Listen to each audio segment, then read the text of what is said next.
आज ना आपण एवढी मस्त अशी रेसिपी बनवणार आहोत ना, ते म्हणजे आलूचं मंचुरियन. एवढं सोपं आहे, एवढं टेस्टी लागतं आणि काही असा फरक वगैरे वाटत नाही, पण खूप भारी, खूप वेगळं लागतं. काय केलं बघायचं, 3 ते 4 आलू घेतले, छान प्रकारे खिसून घेतले, धुवून घेतले, त्याची साल वगैरे काढून घेतली आणि खिसून घेतले. ते पातेल्यामध्ये ते काढून घेतले. लगेच 1 वाटी मैदा, अर्धा वाटी कॉर्नफ्लॉवर टाकलं, थोडंसं मिरची पावडर जे असतं ते टाकलं, चवीनुसार मीठ टाकून घेतलं. सोया सॉस टाकायचा असेल तर सोया सॉस पण त्याच्यामध्ये तुम्ही ॲड करू शकता. मी ॲड केलेलं तसं काही नाही आहे. छान प्रकारे मिक्स करून घ्यायचं. याला थोडंसं मस्त असं पाणी टाकायचं आणि एकजीव करून घ्यायचं आणि थोडंसं असं ओलसर पीठ झालं पाहिजे, जे पकोडे टाईप आपल्याला काढता आले पाहिजेत असं पीठ करून घ्यायचं. साईडला तेल गरम करण्यासाठी ठेवायचं. तेल गरम झालं की मस्त असे मध्ये छोटे छोटे बॉल असे सोडून द्यायचे. छान असे बॉलनं फ्राय होऊ द्यायचे.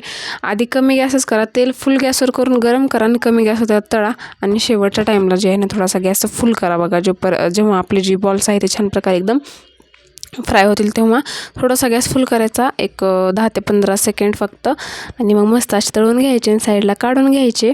आणि साईडला काढून घेतल्यानंतर त्याचा आपल्याला सॉस रेडी करायचा आहे. आणि सॉस पण खूप इझी आहे, सगळं मंचुरियन करतो तसंच आहे. मध्ये फक्त फ्लावर किंवा पत्तागोबीच्या ऐवजी जे आहे ना ते आलू आपण टाकलेलं आहे. तर हे खूप भारी रेसिपी आहे. जेव्हा आलू तर कुणाच्या घरामध्ये पण सहज असतात बरं का, आलू असतात म्हणजे असतात घरामध्ये. फुलगोबी किंवा पत्तागोबी घरामध्ये नसते, पण आलू सहज असतं घरामध्ये. तर कधी पण हे बनवून खाऊ शकता. अजिबात वेगळी वगैरे काही टेस्ट लागत नाही, खूप भारी लागते. नक्की ट्राय करा.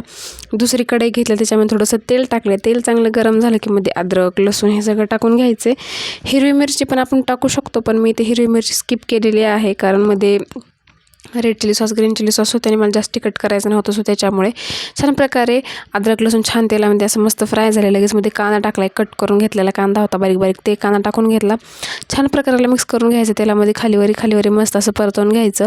म्हणजे कांदा छान असा परतला ना की हे होतं, कारण कचकच वगैरे मध्ये लागत नाही. त्याच्यामुळे छान परतल्यानंतर याच्यामध्ये लगेच टाकून घेतलेली आहे मी कांद्याची पात जी असते ना आपली, ते कट करून घेतलेली आहे. आपण मध्ये शिमला मिरची पण ॲड करू शकतो, पण माझ्याकडे शिमला मिरची नव्हती सो मी मध्ये ॲड केलेली नाही आहे. तर मस्त असं याला मिक्स करून घ्यायचं आणि याच्यामध्ये आता सगळे आपल्याला सॉस टाकून घ्यायचे आहेत. बघा आधी मी मीठ टाकून घेतलेलं आहे थोडंसं, म्हणजे मीठ टाकल्यानं कांदा जे आहे थोडासा फ्राय व्हायचा जास्त, ते पटकन फ्राय होऊन जातो त्याच्याने. नंतर मध्ये रेड चिली पावडर टाकून घेतलं मी आणि छान प्रकारे मिक्स करून घेतलेलं आहे मी. आता त्याच्यामध्ये आपण सगळे जे आपले सॉस वगैरे आहे टाकायचे ना, ते सॉस टाकून घेऊयात.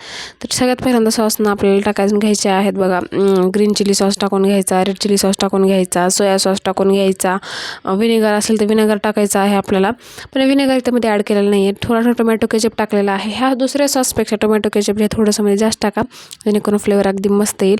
छान प्रकारे असं मिक्स करून घ्यायचे. साईडला एका वाटीमध्ये 1-2 चम्मच मी कॉर्नफ्लॉवर घेतलं होतं आणि ते थोडंसं पाणी टाकलं आणि त्याला छान प्रकारे असं मिक्स करून त्याला विरघळू दिलं. मस्त असं सगळं मध्ये फेटून वगैरे ठेवून दिलं होतं मी कॉर्नफ्लॉवर ते.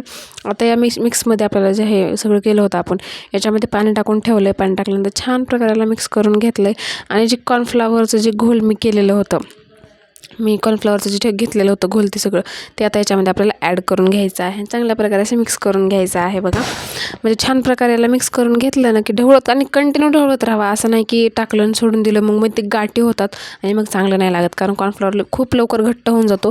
त्याच्यामुळे छान प्रकारे हलवत राहायचं. मस्त जे आहे ते घट्ट होत राहतं. याच्यामध्ये थोडीशी मध्ये लगेच आणखीन मी कांद्याची पात वरतून पण ॲड केलेली आहे, जेणेकरून ते पहिले टाकलेली मस्त अशी मध्ये फ्राय होऊन गेली असेल.